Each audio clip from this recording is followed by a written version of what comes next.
Dhaka medical college হাসপাতালে চিকিৎসাধীন রয়েছেন গণ অধিকার পরিষদের সভাপতি নুরুল হক নূর। তার শারীরিক অবস্থার সবশেষ খবর জানিয়েছেন সহকর্মী সোহাগ বিশ্বাস। গত শুক্রবার গণ অধিকার পরিষদ ও জাতীয় পার্টির দুই দলের মধ্যে সংঘর্ষের জেরে আইনশৃঙ্খলা রক্ষাকারী বাহিনীর মারধরের শিকার হয় ডাকসুর সাবেক ভিপি এবং গণ অধিকার পরিষদের সভাপতি নুরুল হক নূর। এরপরে তিনি ঢাকা মেডিকেল কলেজ হাসপাতালে তাকে ভর্তি করা হয় এবং সেখানের আইসিইউতে নিবিড় পর্যবেক্ষণে রয়েছে।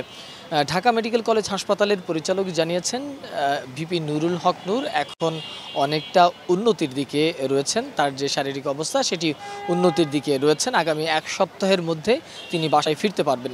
তবে তিনি প্রচণ্ড পরিমাণে নাকে আঘাত পেয়েছেন এবং তার মস্তিষ্কে রক্তক্ষরণ হয়েছে। ভিপি নুরের পরিবার এবং তার দলের তরফ থেকে বলা হয়েছে যে উন্নত চিকিৎসার জন্য ভিপি নুরকে দেশের বাইরে নিয়ে যাওয়ার জন্য। আর সরকারের তরফ থেকেও বলা হয়েছে প্রয়োজনে দেশের বাইরে চিকিৎসার জন্য ভিপি নুরকে পাঠানো হবে। গত রাতে সবশেষ এনসিপির যে আহ্বায়ক নাহিদ ইসলাম তারা চীন সফর শেষে দেশে ফিরে আসে এবং দেশে ফিরে এসেই ভিপি নুরকে দেখতে আসে।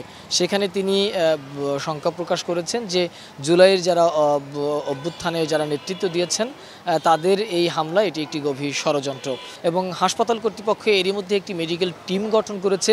যেই টিমের মাধ্যমে ভিপি নুরের আসলে চিকিৎসা হচ্ছে।